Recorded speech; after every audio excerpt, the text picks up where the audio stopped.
Olá, pessoal! Hoje nós estamos aqui para conversar um pouquinho sobre alguns casos clínicos que a Larine vai compartilhar conosco, que foram temas da defesa dela de estágio para a conclusão do curso de fonoaudiologia na UFSM. Então, a Larine, ela é fonoaudióloga formada pela UFSM, Larine da Silva Soares, mestrando do Programa de Pós-Graduação de Estudos da Comunicação Humana. Ela é bolsista pela CAPES e membro do GEAC há algum tempo já. A Larine foi minha aluna de trabalho de conclusão de curso. E hoje ela é fonoaudióloga clínica na Reabilitar, Clínica e Aparelhos Auditivos, e na Clínica Interage. Na Reabilitar, a Larine trabalha com avaliação e reabilitação de processamento auditivo, e na Interage com terapia fonoaudiológica, com mais ênfase em linguagem. Então, Larine, eu quero te agradecer muito por compartilhar esses casos com a gente. Hoje a Larine vai falar um pouquinho sobre perfuração timpânica, cholesteatoma, esclerose, então ficaram muito interessantes os casos. Larine, obrigada. Eu passo a palavra para você. Eu que agradeço, prof. Olá a todos. Como a prof. Michele já me apresentou, eu sou a Larine. Vou falar um pouquinho sobre a minha defesa do 10º semestre, onde eu realizei nos seguintes locais, tá? Na Reabilitar Clínica e Aparelhos Auditivos e no Hospital Casa de Saúde. A minha preceptora foi a fonoaudióloga e mestre Débora Durigon da Silva e a minha orientadora foi a professora doutora Michele Vargas Garcia. Então, vou apresentar um pouquinho os serviços da clínica, tá? Então, a clínica, ela realiza os seguintes exames auditivos: audiometria tonal liminar, intensiometria, avaliação do processamento auditivo central, além de seleção, adaptação, validação, ajustes e comercialização de próteses auditivas e de acessórios, além de terapias, como treinamento auditivo acusticamente controlado e não controlado, programas de treinamento para o zumbido e avaliação em terapia de fala e linguagem. Então, a Reabilitar, ela fica localizada na Avenida Presidente Vargas, no bairro Nossa Senhora de Fátima, no Centro Profissional Dr. Pedro Martinez, número 2084, na sala 901, na cidade de Santa Maria. Então, aqui eu trouxe algumas imagens para mostrar para vocês do espaço físico da clínica. Atualmente ela está um pouquinho diferente, mas eu não consegui trazer as fotos atuais. Então, agora eu vou falar sobre os casos. Então, o primeiro caso é de um paciente do sexo masculino, de 45 anos, com a seguinte história clínica. Então, esse paciente ele sofreu um acidente de trabalho há 20 anos atrás. O que aconteceu com esse paciente? Ele estava trabalhando, estava soldando um objeto e ele não estava usando nenhum protetor. E o que aconteceu? Caiu uma faísca de fogo dentro da orelha desse paciente. Sim. E o que aconteceu então com esse paciente? Ele sofreu uma perfuração na membrana timpânica e essa faísca de fogo lesionou toda a cadeia ossicular. Então, tudo isso ocorreu na orelha esquerda desse paciente.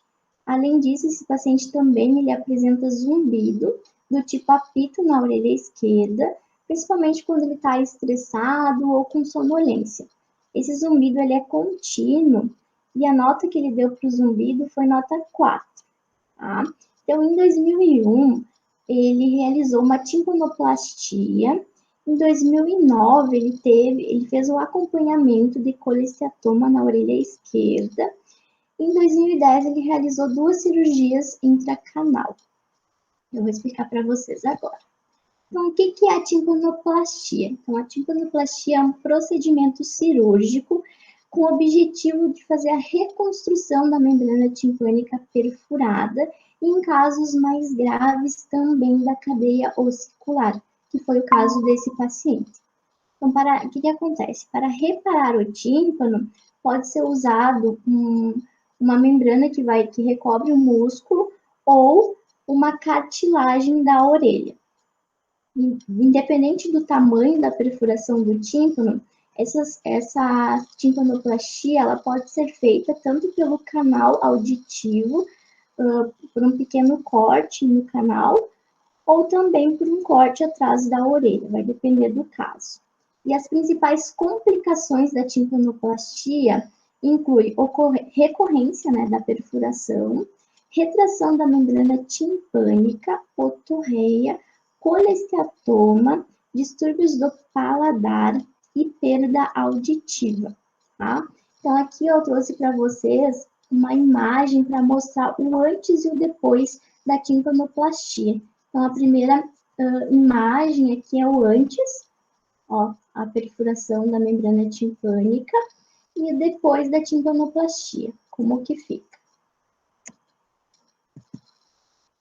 No caso desse paciente, ele fazia acompanhamento em uma clínica particular. Então, a gente não teve o acesso à pasta desse paciente e aos dados completos dele.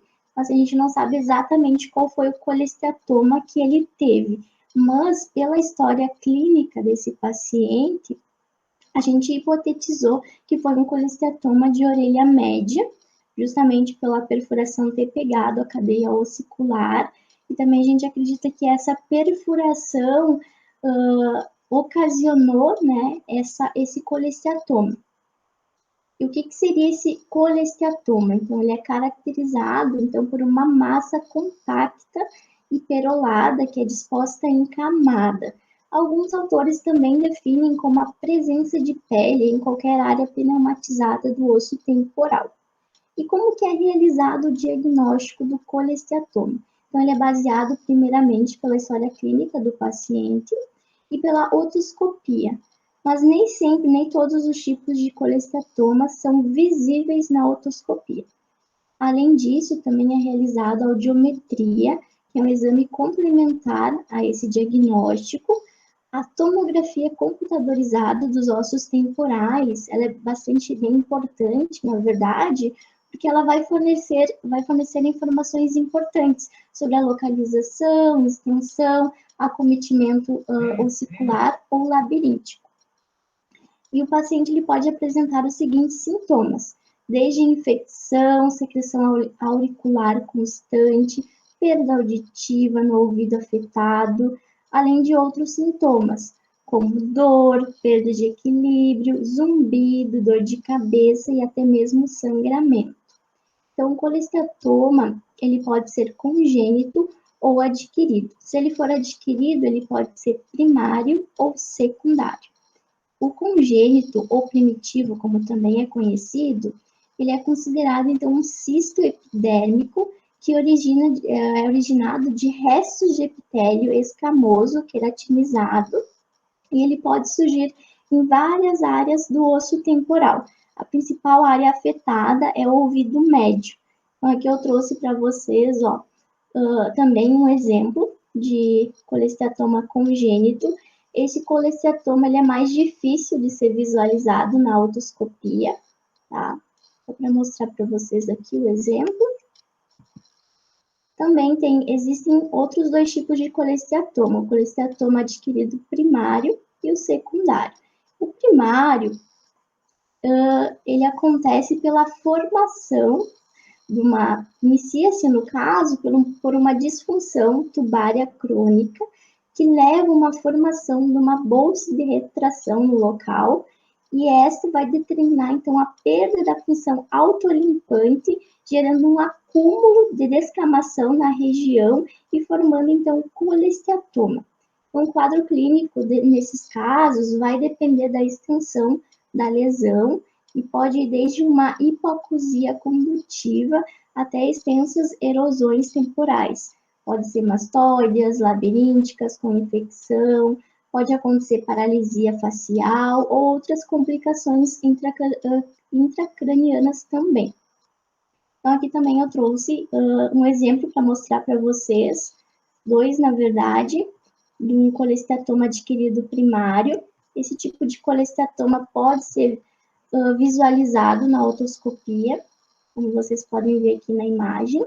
E o colesteatoma adquirido secundário, ele é mais raro de acontecer, mas pode acontecer.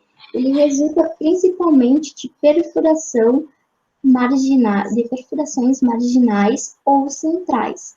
O que acontece nesse tipo de colesteatoma? Acontece uma migração do epitélio para a orelha média. Então, aqui eu trouxe para vocês um exemplo, dois exemplos também de colesteatoma adquirido secundário, tá? No caso desse paciente, a gente não sabe exatamente qual foi o tipo de colesteatoma que aconteceu. A gente hipotetizou que foi um colesteatoma adquirido secundário por conta da perfuração que ele teve, mas é só uma hipótese. O tratamento para todos os tipos de colesteatoma é cirúrgico.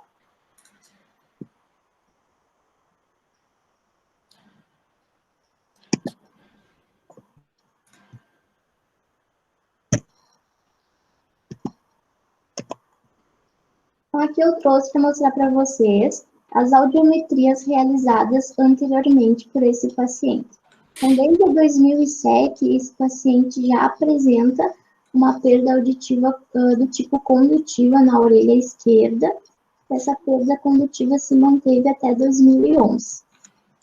E na orelha direita, o paciente tinha audição dentro dos padrões da normalidade. Aqui eu trouxe a última audiometria dele, que foi realizada em 2020. Então, aqui na orelha direita, ele já começou uma perda auditiva. Então, ele apresenta uma perda auditiva nas frequências de 6 e 8 mil Hz. E na orelha esquerda, se a gente for comparar os exames anteriores, a gente consegue visualizar que os limiares decaíram bastante, e esse paciente passou de uma perda condutiva para uma perda do tipo mista. Então, ele apresenta uma perda do tipo mista de grau moderado na orelha esquerda, segundo a Organização Mundial de Saúde de 2020. Agora a gente vai parar para olhar a configuração desse audiograma da orelha esquerda. O que a gente visualiza aqui? A gente visualiza um entalhe de 2.000 Hz, que é característico de otosclerose, que já nos faz pensar, opa, esse paciente pode ter uma otosclerose. Quem vai nos dizer se esse paciente tem realmente uma otosclerose são as medidas de imitância acústica. E o que elas nos dizem? Esse paciente apresenta uma curva timpanométrica do tipo A e reflexos contralaterais ausentes bilateralmente.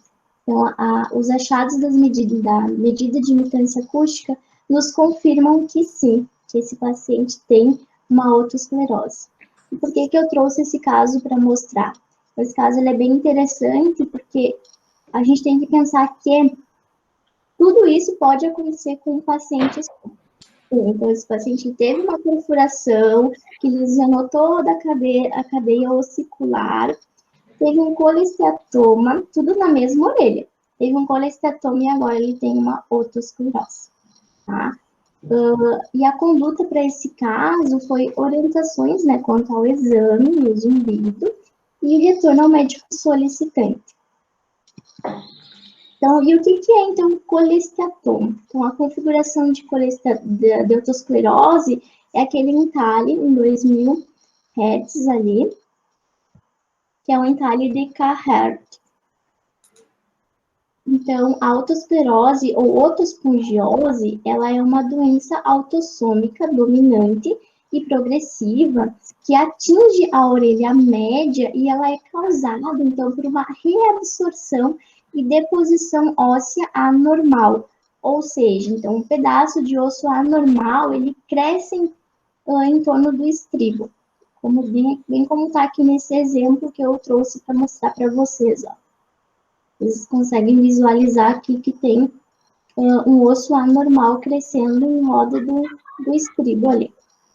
Tá? E segundo Frota, nos estágios iniciais de otosclerose, encontra-se, então, uma perda auditiva condutiva bilateral, e com o evoluir da doença, essa passa a ser mista ou predominantemente neurosensorial. Nos casos de neurosensorial, são casos bem graves de otosclerose. Então, por que a medida de imitância acústica ela é importante? porque é ela quem vai identificar de forma mais detalhada a rigidez do sistema tímpano-ossicular, que é muito comum a gente encontrar nesses casos uma curva do tipo AR, mas a curva também pode ser do tipo A. Então, por quê? Porque ocorre a fixação da platina, bem como vocês conseguem visualizar no exemplo, do estribo, então na janela oval, que vai dificultar a transmissão de energia pela orelha média, o que também explica a ausência de reflexo. Tá? Outra coisa que eu trouxe aqui para vocês, a nível de curiosidade mesmo, e em alguns casos, não é em todos, quando se faz a otoscopia, pode ser visualizado uma manchinha rosada, como está aqui no exemplo, como se fosse uma marquinha mesmo, que também é característico de otosclerose. Quanto à etiologia da doença, tá? Ela não é bem definida, mas alguns autores trazem que pode ser ocasionada por distúrbios genéticos, metabólicos, vasculares, infecciosos. Outros autores também dizem que pode ser por hereditariedade, fatores hormonais e até mesmo por alterações bioquímicas. O tratamento pode ser medicamentoso, por uso de aparelho auditivo, ou o mais comum, já aconteceu, mais frequente, é o cirúrgico. E sendo este, então, a estapedectomia. O que acontece? Então, o estribo, ele é substituído por uma prótese de plástico ou de metal, bem como está aqui no exemplo que eu trouxe para vocês. Ó. Então, eles retiram o estribo e substituem esse por uma prótese.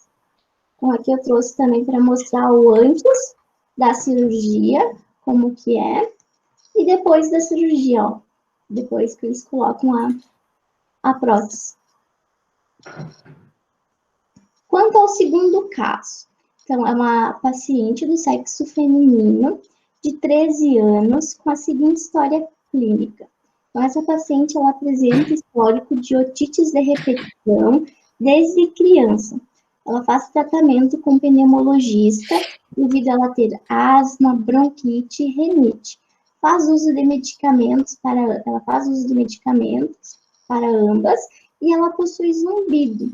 Esse zumbido é do tipo chiado, e ela deu uma nota de incômodo 7. Além disso, também ela apresenta tontura. Ela foi encaminhada pelo médico otorrinolaringologista para a realização da audiometria tonal liminar e intensometria. O que a gente encontrou na audiometria dessa paciente? Então, a gente encontrou uma perda auditiva simétrica do tipo condutiva, de grau moderado bilateralmente, segundo a Organização Mundial da Saúde de 2020. Quando a gente para olhar a configuração dessa audiometria, o que a gente vê? A gente vê um entalhe em 2.000 Hz. A gente já pensa, ó, essa paciente pode ter uma otosclerose. Mas o que pode nos confirmar se é uma otosclerose ou não são as medidas de imitância acústica. Então, o que elas nos dizem? Então, aqui a gente vai olhar. Curva timpanométrica do tipo B e reflexos contralaterais ausentes lateralmente. Então, a curva do tipo B nos faz descartar essa hipótese de otosclerose. Porque lembra que eu expliquei nos slides anteriores que se fosse uma otosclerose, a gente esperaria que a curva timpanométrica fosse do tipo AR ou A, que não é o caso dessa paciente. Então, a gente lembra que a gente sempre tem que pensar na história clínica do paciente e comparar a história clínica do paciente com os achados audiológicos. Então, aqui, ó, na história clínica dessa paciente, já nos faz pensar em uma perda condutiva ou mista em uma curva do tipo C ou B. Por quê? Porque aqui na história clínica já tem históricos de otite e ela tem um quadro respiratório bem considerável. Então, quando a gente por isso que é a importância de fazer uma boa anamnese. Então, quando a gente atenta para o quadro clínico do paciente, a gente já hipotetiza, a gente já imagina o que esperar na audiometria. Então, no caso dessa paciente, os achados audiológicos bateram com a história clínica dela. Então, nesse caso, o que seria o ideal para essa paciente seria colocar o tubo de ventilação, né? O que o médico foi o motivo pelo qual o médico encaminhou ela, para ver se realmente ela era candidata de ventilação, tá? E a conduta para esse caso, então, foram dadas orientações quanto ao exame, zumbido e retorno médico solicitante. Aqui eu trouxe 2 casos que foram bastante desafiadores para mim no estágio, tá? Então, o primeiro caso foi de uma idosa de 63 anos, que a gente começou, né? A gente começou a realizar o exame dela, damos todas as orientações quanto ao exame, como seria, fizemos a limpeza da pele dela, colocamos os eletrodos e vamos tentar fazer o exame. Porém, essa paciente estava apresentando um artefato um artefato elétrico, no caso, muito grande. E não tinha jeito de estabilizar esses artefatos. O que a gente fez? A gente pegou, limpou de novo a pele dessa paciente, reposicionou os eletrodos, orientamos novamente essa paciente e nada. O que a gente fez então? Pensamos, pode ser alguma questão muscular, vamos tentar. A gente até fez uma massagem na paciente e nada. A gente pegou e trocou a sonda da paciente, porque ela tinha um conduto bem pequeno, parecia um conduto de criança, assim. Então, a gente colocou uma sonda de criança nela, e os artefatos parece que quiseram se estabilizar. Porém, voltou, tudo de novo. A gente já tinha feito tudo com essa paciente, só que a gente não queria que essa paciente voltasse, porque ela era idosa, ela veio de longe, ter que remarcar para fazer novamente o exame ficaria um pouco chato, vamos assim dizer. Então, a gente ficou pensando o que a gente vai fazer, a gente já tinha feito de tudo. Aí eu olhei para a Débora, que era a minha preceptora, e falei assim, vamos tentar pedir para ela abrir e fechar a boca, só para a gente testar, né?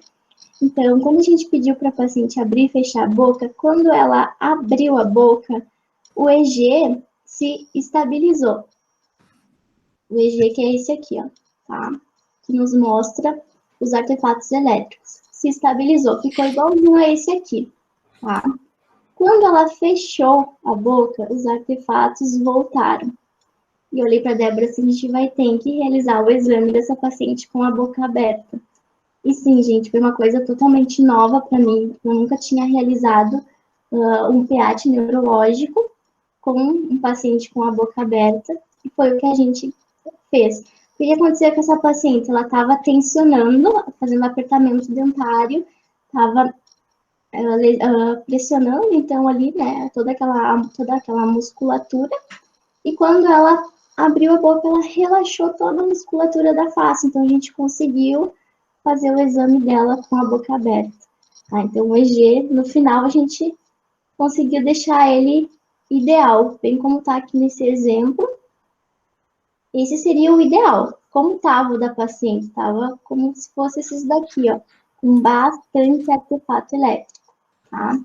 No final, então, essa paciente apresentou um PEAT normal, tanto as latências como as amplitudes das ondas 1, 3 e 5 estavam normais.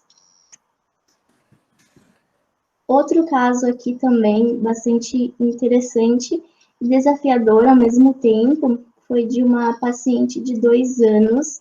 Essa paciente ela foi encaminhada pelo médico otorrinolaringologista para realizar a imitanciometria e audiometria. Quando essa paciente chegou, eu pensei assim, gente, ela tem 2 anos, como é que a gente vai realizar uma audiometria numa criança que tem 2 anos? Só pensei assim, né? Mas vamos lá, Débora, vamos lá que a Débora me olhou e falou assim, Narine, vamos lá que a gente consegue.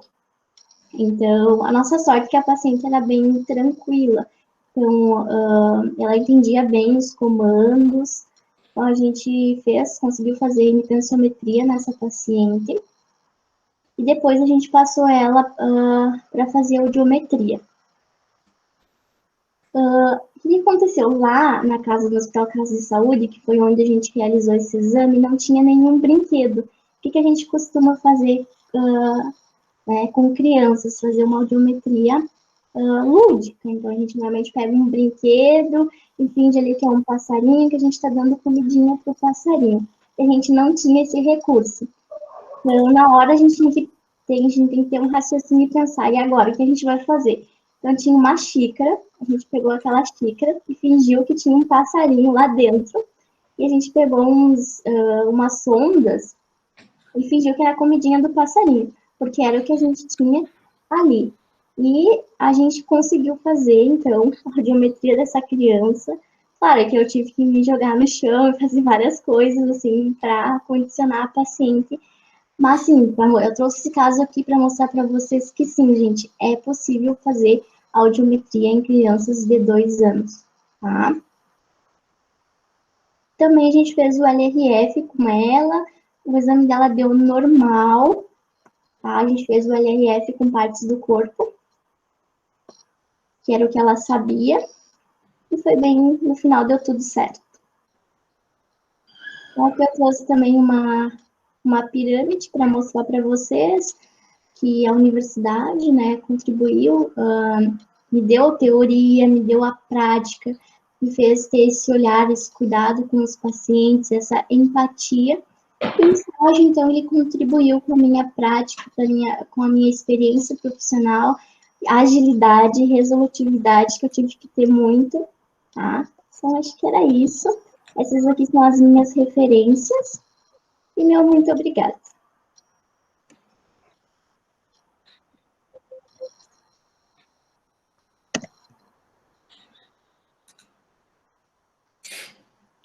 Larine, muito obrigada. Obrigada por compartilhar os casos conosco.